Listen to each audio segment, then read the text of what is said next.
የ16-17 ምርት ዘመን ክንዋኔያችን ብናይ ባለፈው ምርት ዘመን ማለት ነው ወደ 5.2 ሚሊዮን ሄክታር አልምተን ወደ 170 ሚሊዮን ኩንታል የተገኘበት ምርት የተገኘበት አመት ሆኖ ነው ያለፈው። አሁን በያዝነው ምርት ዘመን 17-18 5.2 የነበረውን መሬት ወደ 5.4 ሚሊዮን ከፍ በማድረግ ይገኛል ብለን አቅደን የገባነው ምርት ደግሞ ከ170 ወደ 187 ሚሊዮን ኩንታል ከፍ አድርገን አቅደን የገባንበት የምርት ዘመን ነው። አብዛኛው የሚጠበቀው ምርት የሚጠበቅ ከመሬት ጭማሪ አይደለም። በጣም ጥቂት መሬት ነው የጨመርነው።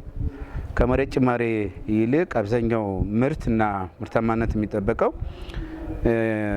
የተሻሻሉ አሰራሮችን በመተግበር ለምሳሌ ሰፋፊ ኩታ ገጠም ማሳዎችን በማስፋት የበለጠ በማስፋት ማለትም የክለስተር ልማታችን ካምናው በብዙ እጥፍ ጨምረን ለማልማት እቅድ ይዘናል። እሱ ብቻ አይደለም፣ ከግብአት አንጻርም አምና ከተጠቀምነው የማዳበሪያና ምርጥ ዘር ዘንድሮ በተሻለ ለመጠቀም አቅደን የገባንበት አመት ነው። ይሄ ብቻ ሳይሆን ደግሞ የአማራ ክልል ሁላችን እንደምናውቀው እንደ ሀገርም ተመሳሳይ ችግር ነው ያለው። ከዚህ ከአፈር ለምነት ጋር ተያይዞ ያለ ችግር አለ። ይህም ምንድነው? ወደ 1.8 ሚሊዮን ሄክታሩ በአሲዳማነት የተጠቃ መሬት ያለበት ክልል ነው። ይህንን ችግር ከመቅረፍ አንጻር ደግሞ በከፍተኛ ደረጃ የግብርና ኖራ ፌዴራል በመደበልን በጀት ገዝተን እያሰራጨን ያለበት ምርት ዘመን ነው። ማሰራጨት ብቻ ሳይሆን አርሶ አደሩም ደግሞ ከማሳው እንዲቀላቅልና የአሲዳማ አፈርን እንዲከላከል የተለየ እንቅስቃሴ ላይ ነው የምንገኘው። እንግዲህ ይሄ እንደተጠበቀ ሆኖ ይሄ ሁሉ ነገር የሚሰራው ያው አቅሙ የተገነባ የመፈጸም ችሎታው ካምና ዘንድሮ የተሻለ ባለሙያ ሲኖር ነው።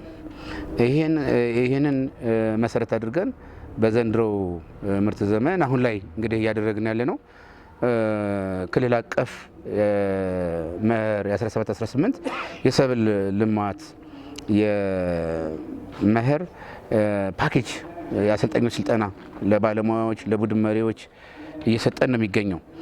ፓኬጅ ስልጠና ብቻ ሳይሆን ለ17-18 ቀደም ብዬ የገለጽኩትን እቅድም የማስተዋወቅ እና የማስጨበጥ ተግባርም ጎን ለጎን እየሰራን ያለንበት ሁኔታ ነው ያለው። እንግዲህ ስልጠናው ቀደም ብዬ እንደገለጽኩት የአሰልጣኞች ስልጠና ነው። በ5 ዞኖች ከፋፍለን እየሰጠን ያለንበት ሁኔታ ነው ያለው። አሁን እኛ ስበን ያሰለጠናቸው ባለሙያዎች ወደ ታች ቀበሌ ድረስ ተመሳሳዩን ስልጠና ያወርዳሉ ብለን ነው የምንጠብቀው፣ ይወርዳሉ ብለን ነው የምንጠብቀው። በጠቅላላው ለ3 ቀን ያክል የሚሰጥ ነው። እንግዲህ አጠቃላይ እንቅስቃሴያችን ሲታይ